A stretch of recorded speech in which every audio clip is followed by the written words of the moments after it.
ହାତରେ ନିଜ ଛୁଆକୁ ଧରି ସିଡ଼ି ଉପରକୁ ଆଣ୍ଠୁରେ ଚଢ଼ୁଥିବା ଏ ଦୃଶ୍ୟ ବୟାନ କରୁଥିଲା ଜଣେ ମା ପାଇଁ ତା ଛୁଆ କେତେ ମୂଲ୍ୟବାନ।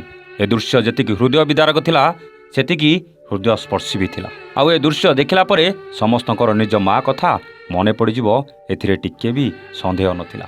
ମା ଏମିତି ଏକ ଶବ୍ଦ ଯାହା ଜନ୍ମ ହେଲା ପରେ ସମସ୍ତଙ୍କ ପାଟିରେ ପ୍ରଥମ ଆସିଥାଏ। 10 ମାସ 10 ଦିନ ସେଇ ମା ପେଟରେ ବଢ଼ୁଥିବା ଛୁଆଟି ସେଇ ମାଆକୁ କେତେ ଲାତ ଗୋଇଠା ମାରେ, ମାଆକୁ କେତେ ଯନ୍ତ୍ରଣା ବି ଦିଏ। ଶେଷରେ ଜନ୍ମ କଲାବେଳେ ସେଇ ଛୁଆକୁ ବାହାରକୁ ଆଣିବାକୁ ସବୁ କଷ୍ଟ ଯନ୍ତ୍ରଣାକୁ ସହି ପେଟ ଭିତରେ ବଢ଼ୁଥିବା ଛୁଆକୁ ବାହାରକୁ ଆଣେ। ସେ କଷ୍ଟ ଯନ୍ତ୍ରଣାକୁ ସେତେବେଳେ କେହି ଅନୁଭବ କରିପାରନ୍ତିନି ଆଜ୍ଞା, କେବଳ ଜଣେ ମା ହିଁ ଅନୁଭବ କରିପାରେ, ଯିଏ ସେଇ ଯନ୍ତ୍ରଣାକୁ ସହ୍ୟ କରି ନିଜ ଛୁଆକୁ ବାହାରକୁ ଆଣିଥାଏ। ଆଉ ଛୁଆଟି ଯେତେବେଳେ ବାହାରକୁ ଆସି କୁଆଁ କୁଆଁ ହେଇ କାନ୍ଦେ, ସବୁଠୁ ବେଶୀ ଖୁସି ହେଇଥାଏ ତାର ସେଇ ମା। କିନ୍ତୁ ଯେତେବେଳେ ସେ ମା ଜାଣେ ସେ ଜନ୍ମ ଦେଇଥିବା ଛୁଆଟି ବିକଳାଙ୍ଗ, ତେବେ ତାର ସବୁ ଖୁସି ଯେମିତି କିଛି ସମୟ ପରେ ଦୁଃଖରେ ପରିଣତ ହୋଇଯାଏ। ତଥାପି ସେ ହାର ମାନେନି। ତାର ସେ ବିକଳାଙ୍ଗ ଛୁଆକୁ ଠିକ୍ କରିବାକୁ ସେ ସବୁକିଛି କରିବାକୁ ଆଗେଇ ଆସେ। ଆଜି ଆମେ ସେମିତି ଜଣେ ମାଆଙ୍କ ବିଷୟରେ କହିବାକୁ ଯାଉଛୁ, ଯାହାକୁ ଦେଖିଲେ ଆପଣଙ୍କ ଆଖିର ଲୁହକୁ ତ ଅଟକେଇ ପାରିବେନି, ହେଲେ କହିବେ ସତରେ ମା ପରି କିଏ ହେବ। ଆଉ ମା ନଥିଲେ ବୋଧହୁଏ ଆମ ପାଇଁ ଏ ଦୁନିଆର ଆଲୋକ ଦେଖିବା ତ ଦୂରର କଥା, ମା ବିନା ଆମ ଜୀବନର ମାନେ କିଛି ନଥାଏ। ନଜର ପକାନ୍ତୁ ଏ ଦୃଶ୍ୟ ଉପରେ। ନିଜ ବିକଳାଙ୍ଗ ଛୁଆକୁ ଠିକ୍ କରିବାକୁ ଏହି ମା ଜଣକ କେମିତି ଆଣ୍ଠେଇ ଆଣ୍ଠେଇ ମନ୍ଦିରରେ ପହଞ୍ଚୁଛି।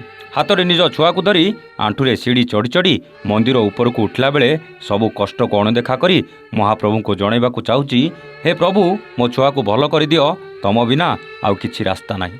ଅନେକ ଡାକ୍ତର ବୈଦ୍ୟ ଦେଖାଇ ସାରିବା ପରେ ଆଜି ମୁଁ ହାରିଯାଇଛି ପ୍ରଭୁ, ତମେ ହିଁ କେବଳ ମୋର ସାହା ଭରସା। କାହାକୁ ଜଣା ନାହିଁ ମହାପ୍ରଭୁ ତାଙ୍କ ଡାକ ଶୁଣିବେ କି ନାହିଁ, କିନ୍ତୁ ଏ ମାଆର ନିଷ୍ଠା ଆଉ ନିଜ ଛୁଆ ପାଇଁ ଥିବା ଭକ୍ତି ଆଗରେ ସେଠି ଥିବା ଭକ୍ତ ଆଉ ଲୋକଙ୍କ ଆଖିରେ ଲୁହ ଆସିଯାଉଛି। ଏ ଦୃଶ୍ୟ ବୟାନ କରୁଛି ଜଣେ ମା ନିଜ ଛୁଆ ପାଇଁ କ'ଣ କରିପାରେ। ଜଣେ ମା ନାରୀ ହେଲେ ବି ବାଘ ସହିତ ଲଢ଼ି ନିଜ ଛୁଆକୁ ବଞ୍ଚେଇ ପାରେ। ନିଜେ ଭୋକରେ ରହି ଛୁଆକୁ ପେଟ ଭରି ଖାଇବାକୁ ବି ଦେଇପାରେ। ନିଜ ଛୁଆ ପାଇଁ ଯମ ସହିତ ବି ଲଢ଼ିପାରେ। ଦରକାର ପଡ଼ିଲେ ନିଜ ଜୀବନ ଦେଇ ଛୁଆକୁ ବଞ୍ଚେଇବାକୁ ସବୁ ପ୍ରକାର ପ୍ରୟାସ ବି କରିପାରେ। ସମୟ ବଦଳି ଯାଇଛି, ଆଉ ଆଗ ଭଳି ସେ ମାଆକୁ କେହି ଭଲ ପାଉନାହାନ୍ତି ଆଜ୍ଞା। ବିଦେଶ ଯାଇ ଟଙ୍କା କମାଉଥିବା ପିଲାମାନେ ଆଜି ମାଆର ଅନ୍त्यେଷ୍ଟି କ୍ରିୟାରେ ଯୋଗ ଦେବାକୁ ଆସୁନାହାନ୍ତି। କୋଟି କୋଟି ଟଙ୍କା କମାଉଥିବା ଛୁଆମାନେ ମାଆକୁ ନେଇ ବୃଦ୍ଧା ଆଶ୍ରମରେ ଛାଡ଼ିଦେଇ ମାସକୁ ମାସ କେଇଟା ଟଙ୍କା ପଠାଇ ଦିଅନ୍ତି।